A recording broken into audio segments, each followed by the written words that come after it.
Greetings and happy salutations. I'm Sin Wicked, and this is the Year of Clamp Week 2, Magic Knight Rayearth, episodes 1 through 8. Now that we're into a full-length series, the recaps are going to change a little bit. While I'll still be recapping everything that happened in the episodes, I'll also be analyzing the formation of clamps carrying themes and character development. Overall, the recaps are probably going to get a little shorter, but the gradual development should tell you a lot about how each series grows and changes. So let's get right into Magic Knight Rayearth, a series about teenage girls and magic! That was weird. But yes! Magic!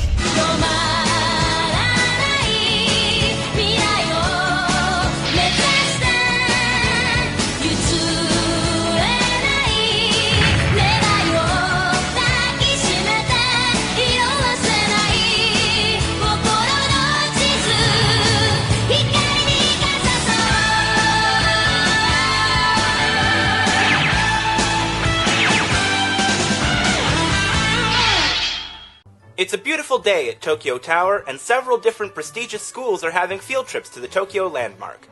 Among the various student groups we have Hikaru Shido, Umi Ryuzaki, and Fu Ho'oji.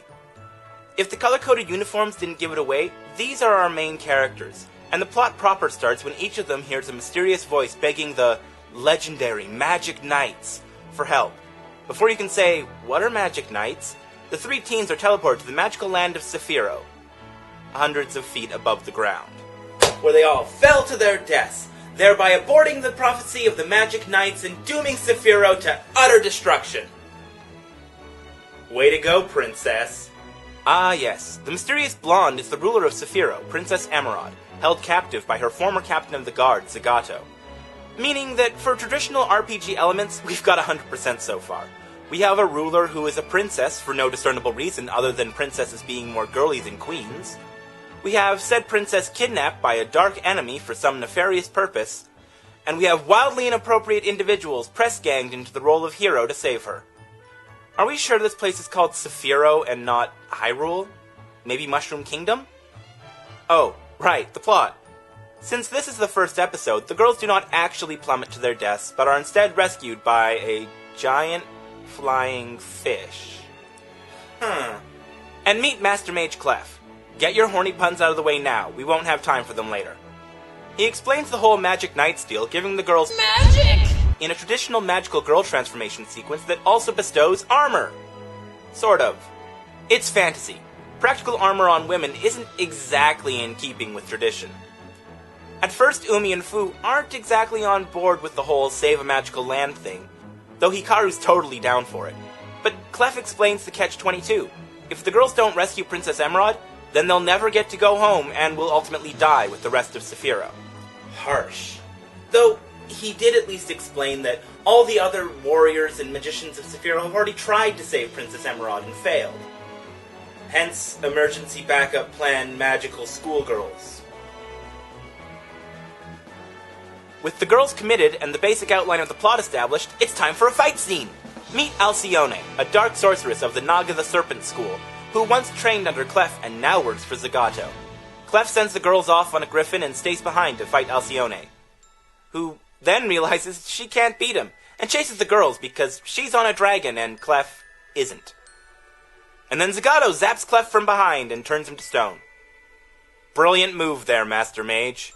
Meanwhile, Hikaru barbecues Alcyone, and the girls are off to find Presea and Makona. Makona! Oh, I love Makona so much! He's just so cute and huggable and squeezable, and I want to hug him and squeeze him and love him forever!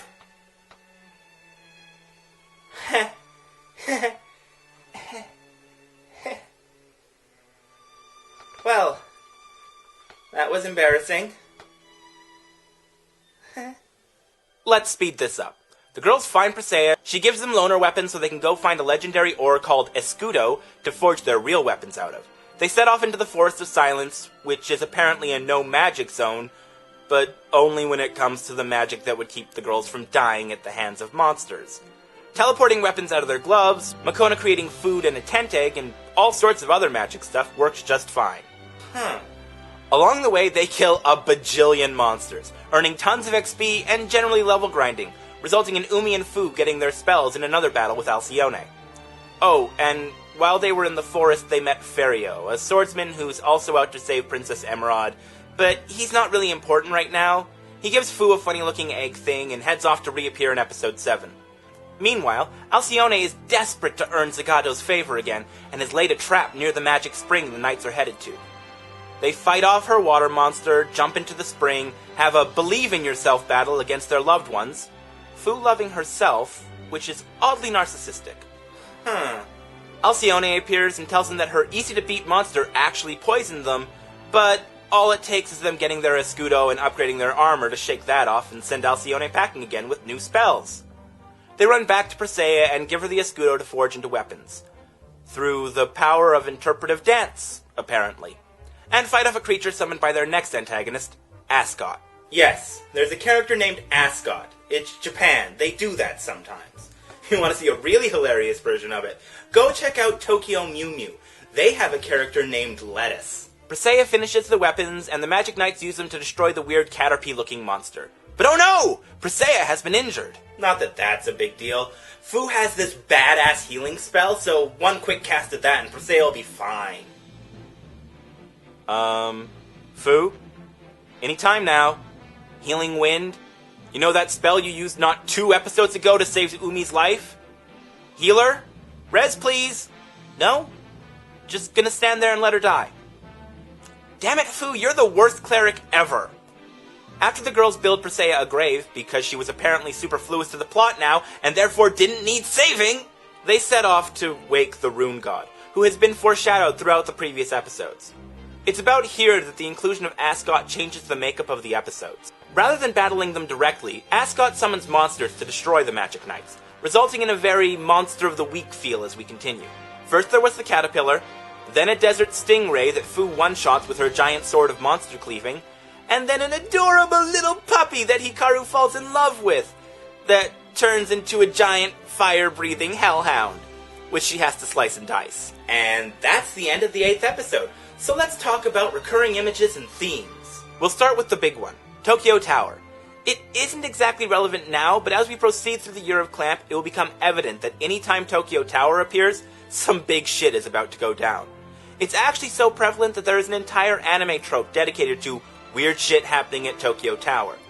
And other series outside of Clamp have made reference to it as a sort of joke, including Digimon Adventure. It is so prevalent that Livin' and Lovin' in the anime universe, a basic guide, says, try to stay away from Tokyo Tower. It appears to mark an inter-universal nexus. The reasoning behind it is pretty evident, though. These series are aimed at younger children, and much like the first episode shows, Tokyo Tower is a very common field trip location for younger kids, making it an easily recognizable and relatable location for the viewers at home.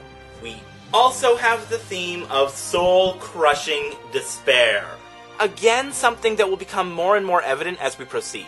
Clamp loves to punch their viewers right in the heart with moments where cherished friends and/or adorable creatures are killed to make the main characters grow. Excellent examples so far are the deaths of Presea and Hikari, the little fox dog thing that Hikaru bonds with in episode 8. Then there are the characters.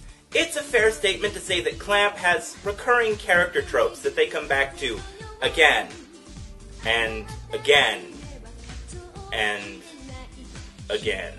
The exceptionally polite and reserved one, the whiny one, and the practically perfect one who has a kind and loving heart with the strength to do what's necessary to save the world.